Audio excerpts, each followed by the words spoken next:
The crystal champagne flutes clinked together with a delicate sound that echoed the fragility of their marriage, masked perfectly by the din of the Manhattan Charity Gala. Everyone watched them with envy, the hedge fund mogul and the gallery director, but they didn't see the way his hand tightened painfully on her waist when a specific notification lit up his pocket. It was the kind of picture-perfect life that felt more like a cage than a dream, built entirely on gold-plated lies. If you find yourself drawn to the stories hidden behind the velvet ropes and the closed doors of the elite, stay with me, because the truth is about to shatter everything. The silence in the Vance penthouse was not empty. It was expensive. It was the kind of quiet that only 48 floors above Central Park could buy, a vacuum sealed against the chaotic hum of New York City below.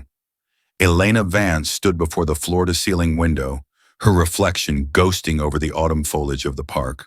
She adjusted the silk lapel of her blouse, smoothing a wrinkle that didn't exist. Behind her, the sounds of the morning ritual played out with the precision of a Swiss watch, the hiss of the espresso machine, the sharp snick of a briefcase latch closing, the heavy rhythmic footsteps of her husband Julian moving across the Italian marble floor. "You're up early," Julian said. His voice was a rich baritone, the kind that closed deals and calmed investors, but this morning it carried a faint edge of distraction. Elena turned, offering the practiced smile she reserved for mornings like this. "The gallery install is today, the erratic collection from Berlin. If I'm not there to micromanage the lighting, they'll hang the abstract expressionism in the shadows." Julian nodded, though his eyes were already scanning the screen of his phone. He was a handsome man, aging with the grace of old money, silver threading through the dark hair at his temples, his suit tailored to hide the slight softening of his midsection. He took a sip of the espresso she had placed on the granite island, but he didn't taste it. "I'll be late tonight," he said, setting the cup down. "Dinner with the partners from Tokyo. It's going to be a long drag of a meal at Nobu. Don't wait up." Elena felt a small cold stone settle in her stomach. "Nobu?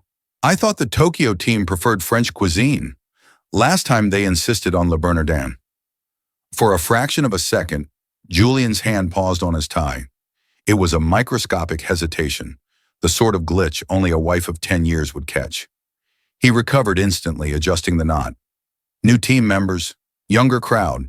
They want the vibe, not just the food. He walked over to her, pecking her on the cheek. His cologne, sandalwood, and cold ambition filled her senses. It was the same scent he had worn on their wedding day, the same scent that lingered on the pillows, yet lately it felt like a costume he put on before, leaving the house. "Have a good day, Elle," he murmured, already turning toward the private elevator. "Julian?" He stopped, his finger hovering over the call button. "Yeah? Did you authorize a transfer from the joint holding account yesterday?" Elena asked, keeping her voice light, casual. "I got a notification about a liquidity move. It seemed large for a Tuesday." Julian's shoulders stiffened beneath the fine wool of his jacket. He didn't turn around immediately. "Just moving some capital for a short-term bridge loan. High yield. I didn't want to bore you with the details. It'll be back in the account by Friday." "Okay," she said softly. "Just checking." The elevator doors slid open with a soft chime. He stepped inside, the metal doors reflecting his silhouette, cutting him off from her view. As the numbers above the door began their descent, counting down to the street level, Elena walked over to the kitchen island. He had left his phone screen up on the counter for a moment before pocketing it. She hadn't meant to look, but the screen had lit up with a calendar reminder just as he picked it up. 7 p.m. Arch. Review, S. Architecture, review. Julian worked in venture capital. He hadn't reviewed an architectural plan since they renovated the summer house in the Hamptons 5 years ago. And S. Who was S? Elena picked up his empty espresso cup. There was a smudge of lipstick on the rim, her own from where she had taken a sip earlier to test the temperature. It looked garish against the white porcelain, perfect, pristine, and stained. She walked back to the window. Down below, a yellow taxi wove through the traffic like a beetle. Somewhere in that city, Julian was heading to a meeting that didn't exist, to meet a person who was slowly erasing her from the equation. The scary part wasn't that he was lying. The scary part was how easily the lie had slipped through his teeth, smooth and polished as a diamond. Elena pulled her phone from her pocket and dialed the number for the bank. "Good morning, Mrs. Vance," the private client liaison answered on the first ring. "Good morning, David," Elena said, her voice dropping an octave, losing its warmth. "That transfer my husband mentioned, the bridge loan. I'd like to see the destination account details. Send them to my private encrypted email, not the joint server." "Of course. Is everything all right?" Elena looked at her reflection in the glass again. She looked perfect, untouchable. "Everything is fine, David. Just standard housekeeping." She hung up, the silence of the penthouse rushing back in to fill the space where her trust used to be. The Sterling Gallery in Chelsea smelled of fresh paint and old money. It was a sterile, white-walled sanctuary where the city's elite came to launder their reputations through the purchase of abstract expressionism. Elena sat in her glass-walled office at the back, the hum of the gallery, opening preparation vibrating through the floorboards.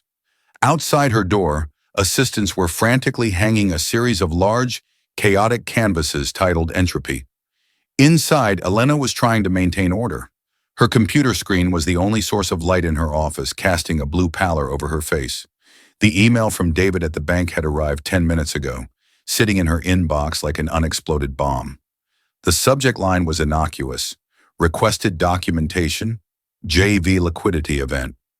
She stared at the cursor blinking on the screen. Her hand hovered over the mouse. Part of her, the part that had hosted charity galas and smiled through dull dinner parties for a decade, wanted to delete it. Ignorance was a form of currency in her world. It bought peace of mind. If she didn't look, Julian was just stressed. If she didn't look, the bridge loan was just a risky business maneuver. But the memory of the lipstick stain on the espresso cup, faint and mocking, forced her hand. Elena clicked the file. It required a two-factor authentication code, which buzzed in her pocket a second later. She typed the numbers slowly. Access granted. The document wasn't a complex spreadsheet of offshore holdings or a wire transfer to a Cayman Islands shell corporation. It was a scanned PDF, a lease agreement. Elena leaned in, her breath hitching in her throat. The logo at the top belonged to a boutique real estate firm specializing in historic conversions. She scrolled down, her eyes scanning past the legalese until they hit the property address. 142 N. Moore Street, Penthouse B, Tribeca. Tribeca. It was trendy, artistic, and far enough from their Upper East Side fortress to feel like a different country. She continued scrolling to the payment section. The bridge loan Julian had mentioned, $50,000, was listed as the security deposit in the first 3 months of rent. It was prepaid. Her fingers went cold. Julian didn't invest in residential real estate. He bought commercial blocks, warehouses, air rights. He didn't rent lofts. Then she saw the second name on the lease. Julian's signature was there, sharp and aggressive in blue ink, the same signature that graced their marriage license. But below it, on the line marked tenant-occupant, was a name she didn't recognize: Sophia Rinaldi. It wasn't a shell company. It wasn't a tax haven. It was a woman. Elena felt a wave of nausea roll through her, sharper and more violent than she expected. She minimized the window as her assistant, Claire, knocked on the glass door. "Elena, the lighting crew needs you to approve the spotlight on the centerpiece," Claire said, her voice muffled by the glass. Elena didn't turn around immediately. She stared at the reflection of the gallery behind her. The art, the staff, the perfectly curated life she had built. It suddenly looked flimsy, like a stage set that could be knocked over by a stiff wind. "I'll be right there," Elena said. Her voice sounded strange to her own ears, hollow and distant. She looked back at the screen. Sophia Rinaldi. The name sounded young. It sounded like olive oil in summer afternoons, and everything Elena wasn't allowed to be anymore. Julian wasn't just hiding money. He was funding a sanctuary. She took a notepad from her desk and wrote down the address. 142 N. Moore Street. The pen pressed so hard into the paper that it tore through to the next page. This morning she had suspected her husband was a liar. Now looking at the scanned lease, she realized he was something far worse. He was a man who was building a life without her, using their money to pay for the bricks and mortar. Elena closed her laptop with a snap. She stood up, smoothed her skirt, and walked out to meet the lighting crew. She had to pretend to care about the angle of a spotlight, while in her mind, she was already in a taxi, speeding downtown to see what $50,000 of betrayal looked like. Tribeca hit differently than the Upper East Side. The air here felt thicker, smelling of roasted coffee, river water, and the exhaust of delivery trucks navigating the cobblestone streets. It was a neighborhood of converted warehouses and cast-iron facades, a place that sold authenticity at a premium price. Elena stood on the corner of Northmore and Hudson, wrapping her trench coat tighter against the biting wind. She had told her driver to wait 3 blocks away. This was a pilgrimage she needed to make on foot. The building at 142 Northmore was a stunning example of industrial revival. Red brick, black steel beams, and windows that stretched from floor to ceiling. It was the kind of building that screamed artistic credibility. Elena checked the time on her phone. 6:45 p.m. Julian had said he was meeting the partners at 7 p.m., but his calendar, the one she wasn't supposed to see, had marked this time for S. She didn't have to wait long. A black sedan pulled up to the curb, not their usual town car, but a rideshare. Julian stepped out. He had discarded his tie. His top button was undone, exposing the hollow of his throat. He looked younger, his posture looser, shedding the armor of the venture capitalist the moment his feet hit the pavement. He didn't look like a man burdened by a bridge loan or a business crisis. He looked like a man coming home. He punched a code into the keypad and disappeared inside. Elena crossed the street, moving like a ghost. She knew she shouldn't look. She knew that what she was about to see would burn itself into her retinas forever. But she was drawn to the pain like a moth to a flame. Penthouse B. She counted the floors, the top level. The lights in the penthouse flickered on, casting a warm golden glow through the massive industrial windows. They hadn't drawn the blinds. Why would they? They were high above the street, gods in their own private Olympus. She saw him. Julian walked into the frame of the window, a glass of wine in his hand. And then she saw her. Sophia Rinaldi. She wasn't what Elena had expected. She wasn't a 20-year-old model with silicone curves and vacant eyes. Sophia was messy. She wore an oversized gray sweater that swallowed her frame, her dark hair pulled up in a chaotic bun held together by a pencil. She was gesturing wildly, pointing at something on a drafting table, laughing with her whole body. Julian was watching her with an expression Elena hadn't seen in a decade. It wasn't lust. That would have been easier to forgive. It was fascination. He was looking at Sophia the way one looks at a fire on a cold night. Sophia walked over to him, and he didn't pull her into a frantic embrace. Instead, he reached out and tucked a loose strand of hair behind her ear. The gesture was so tender, so domestic, that Elena felt the breath leave her lungs. It was a mirror image of the past. 10 years ago, Elena had been an art student with paint under her fingernails and big ideas about changing the world. Julian had loved that fire, but then the galas started, and the board meetings, and the pressure to be the perfect hostess. Elena had polished herself into a diamond, hard, cold, and unbreakable, because that was what his world required. Now, looking up at the warm glow of the window, she realized the cruelest joke of all. Julian hadn't cheated on her because he wanted someone better. He had cheated on her because he wanted the woman she used to be. He had outsourced his nostalgia to this girl in a Tribeca loft. Elena stepped back into the shadows of a scaffolding tunnel as the wind picked up. Above her, the two silhouettes merged into one against the light. She felt a vibration in her pocket. A text from Julian. Just sat down at Nobu. The partners are already ordering sake. Going to be a long night. Love you. Elena looked down at the screen, then back up at the window where her husband was currently laughing with another woman. The lie was so complete, so effortless. She didn't cry. Tears were for people who still had hope. Instead, a cold resolve settled over her, hardening her heart just a little more. She turned and began the long walk back to the car. She had seen the enemy, and the enemy was a ghost of herself. The conference room at Thorne & Associates was designed to make clients feel small. It was a cavern of glass and polished mahogany on the 52nd floor of a midtown skyscraper. offering a view of the city that looked like a circuit board of gray and steel. Elena sat at the head of the table, her hands clasped over her leather clutch. Inside that bag was the printout of the Tribeca lease and the bank transfer records. She felt a grim sense of satisfaction, the kind a soldier feels when they finally have the ammunition to end a war. Marcus Thorne entered the room silently. He was New York's most feared divorce attorney, a man who dismantled marriages with the precision of a surgeon removing a tumor. He didn't offer tea or sympathy. He sat down, put on his reading glasses, and opened the file Elena had sent ahead. "The infidelity is clear," Marcus said, his voice dry and devoid of emotion. He tapped the lease agreement with a manicured finger. "Penthouse in Tribeca, prepaid rent. It's a textbook setup for a parallel life. In a standard dissolution, this would give you significant leverage." Elena exhaled, a breath she felt she had been holding for 48 hours. "Good. I want him out of the apartment. I want him out of the gallery board. I want a clean break, Marcus."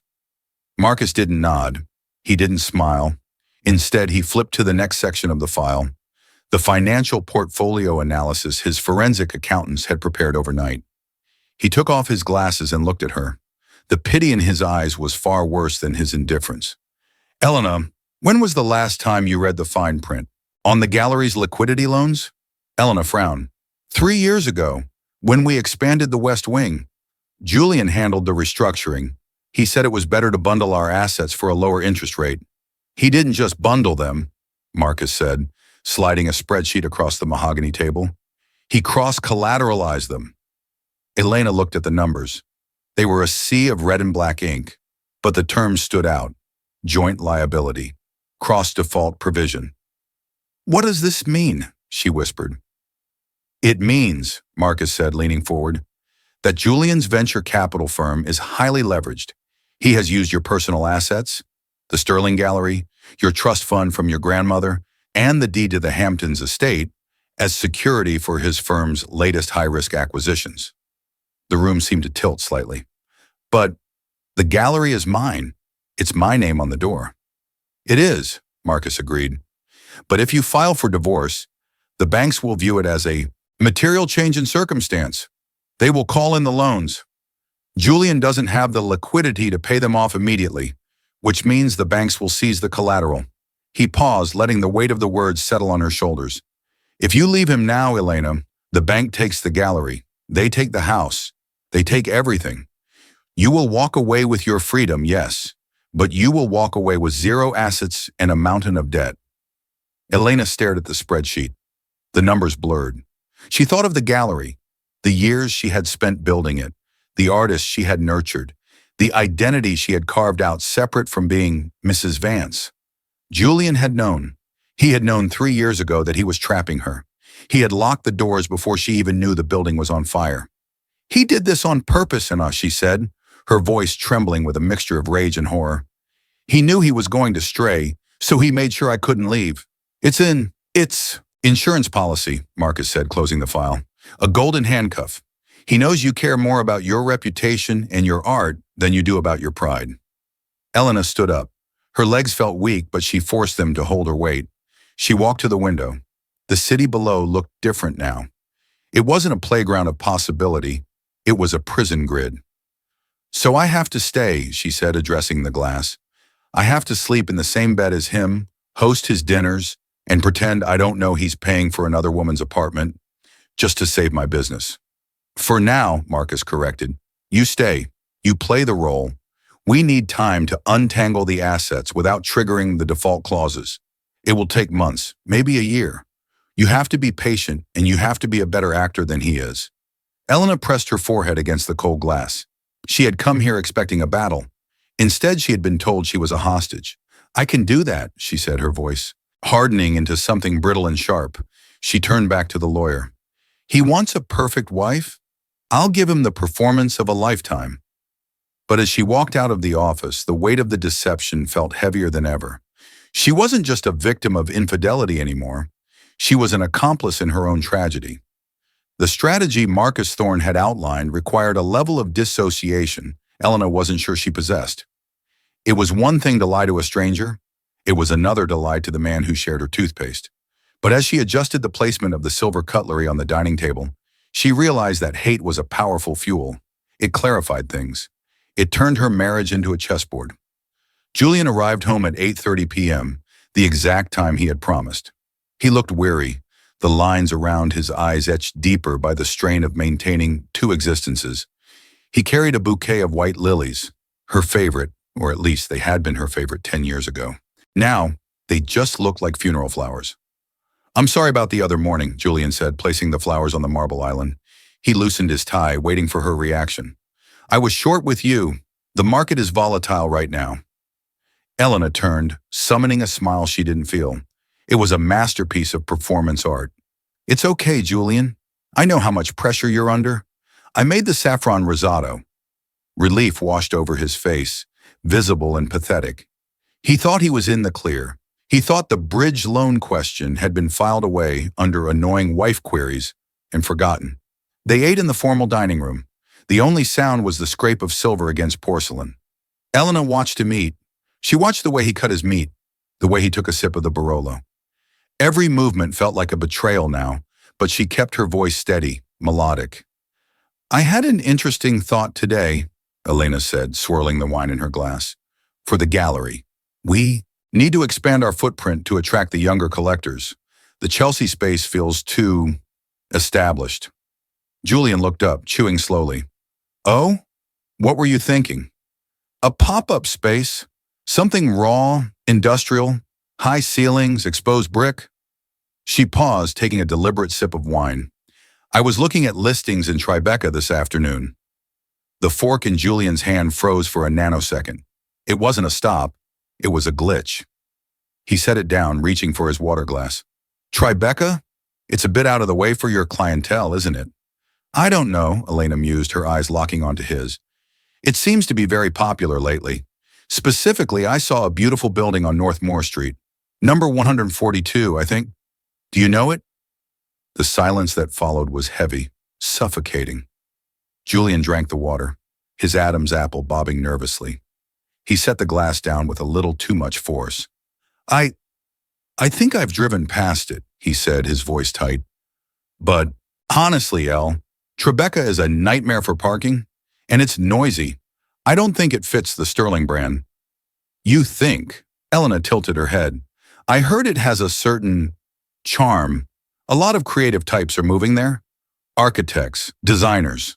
She let the word architects hang in the air between them, sharp as a guillotine blade. Julian wiped his mouth with his napkin. He looked pale. "I just think you should stick to the Upper East Side or Soho. Why fix what isn't broken?" "You're probably right," Elena said, letting him off the hook just before he snapped. She smiled again, cold and sweet. "It was just a thought. I'd hate to invest in something that wasn't authentic." She stood up to clear the plates. As she walked past him, she trailed her hand lightly over his shoulder. She felt the tension in his muscles, rigid as stone. He was terrified. For the first time since the discovery, Elena didn't feel like the victim. She felt a surge of dark power. He had the secret apartment, the lover, and the leverage over her assets. But she had the truth, and she was going to use it to bleed him dry, one drop of anxiety at a time. Later that night, as they lay in the vast king-size bed, Julian turned away from her, claiming a headache. Elena lay on her back, staring at the ceiling. She listened to his breathing, waiting for the rhythm of sleep. When it finally came, she didn't close her eyes. She was awake, calculating the next move in a war he didn't even know had begun. November in New York brought a steel gray sky that matched the atmosphere inside the Vance penthouse. The air conditioner had been switched off, replaced by the dry, recycled heat of the building's climate control, which seemed to suck the moisture right out of Elena's skin. They were in the library, a room lined with first editions that Julian never read. He was pacing, a tumbler of scotch in his hand, while Elena sat on the leather sofa, reviewing invitations for the upcoming winter solstice gala. "You're doing it again!" Julian snapped, the ice in his glass clinking aggressively. Elena didn't look up from the cream-colored cardstock. "Doing what, Julian?" "That," he gestured vaguely at her. "The wall. You're here, but you're not here. It's like living with a hologram. I come home, and I get the receptionist version of my wife. Polite, efficient, and completely cold. Elena slowly placed the invitation on the coffee table. The audacity of his projection was breathtaking. He was the one splitting his time between two boroughs and two beds, yet he was blaming her for the draft in the room. "I'm just tired, Julian," she said, her voice measured. "The gala planning is exhausting, and the market has been volatile, hasn't it?" "Don't pivot to work," he muttered, finishing his drink in one swallow. "It's been months, Elena. You barely touch me. You barely look at me. A man has needs. A man needs to feel appreciated." He was rewriting history in real time, crafting a narrative where he was the victim of a frigid wife, justifying his warmth in Tribeca. It was gaslighting in its purest form. "I'm sorry you feel neglected," Elena lied, the words tasting like ash. "I'll try to be more present." He looked at her, searching for a crack in her armor, but finding only the smooth surface she had perfected. He sighed, defeated by her composure. "I'm going to shower. I have an early morning." As he left the room, Elena waited 10 seconds, then 20. Once she heard the water running in the master suite, she opened her laptop. She wasn't cold, she was focused. Every week, she logged into the mirror server she had set up to track the bridge loan account. Most weeks, it was mundane. Whole Foods deliveries in Tribeca, utility bills, Uber rides. But tonight, the screen refreshed with a new line item, dated 2 days ago. It wasn't a restaurant. It wasn't a utility company. MT Sinai, obstetrics and gynecology, patient payment. Elena stared at the line. The numbers were specific, the code indicating a copay for a specialist visit. Her hand went to her throat. An affair was one thing. A lease was another. But this was permanent. She scrolled down. There was another charge from a week prior. Prenatal vitamin supplement. Auto refill. The room suddenly felt very small, the walls of books closing in on her. Sophia wasn't just a mistress anymore. She was the mother of Julian's child. Elena thought of her own empty nursery, the room they had converted into a guest suite 5 years ago after the third miscarriage. Julian had held her hand then, told her it was okay, that they were enough for each other. He had stopped trying, but apparently he hadn't stopped wanting. He just wanted it with someone else, someone younger, someone who could give him the legacy he felt he deserved. A child meant Julian would never leave Sophia. Even if the affair ended, he would be tied to that loft in Tribeca forever, and if they divorced, the child would be the heir to everything Elena had helped build. The sound of the shower stopped. Footsteps approached the library. Elena minimized the window instantly, her heart hammering against her ribs like a trapped bird. When Julian walked in, toweling dry his hair, he looked refreshed, absolved of his guilt by his earlier outburst. "Coming to bed?" he asked, his voice softer now. Elena stood up. She felt a wave of nausea, but she forced her spine to straighten. She looked at the man who had betrayed her body, her trust, and now her grief. "In a minute," she said. "I just need to finish this invite list." As he walked away, Elena looked at the invitation for the Winter Solstice Gala. It was the social event of the season. Everyone who mattered would be there. It was the perfect stage. If he was going to destroy her life with a secret family, she wouldn't just divorce him. She would incinerate him, and she would do it under the spotlight. The Temple of Dendur at the Metropolitan Museum of Art was bathed in icy blue light, designed to mimic a winter twilight. It was the most coveted ticket of the season, a room filled with senators, tech moguls, and the old guard of Manhattan society. Elena stood next to Julian near the Egyptian sandstone, a champagne flute resting lightly in her fingers. She wore a gown of silver silk that pooled around her feet like liquid mercury, cold and shimmering. Julian looked the part of the master of the universe in his bespoke tuxedo, his hand resting possessively on the small of her back. "They're eating it up," Julian whispered, leaning close to her ear. He nodded toward a group of investors who were eyeing him with reverence. The quarterly returns were stellar. "Once we close the Asian deal next week, we'll be untouchable." "Untouchable," Elena repeated, the word tasting like metal. "That must be a nice feeling." "It is," he grinned, squeezing her waist. "And you look magnificent, Elle. The perfect partner." The lights dimmed, signaling the start of the speeches. The murmur of the crowd died down as the museum director took the stage to thank the donors. Elena's heart beat a slow, heavy rhythm against her ribs. It wasn't fear. It was the adrenaline of a sniper taking a breath before the shot.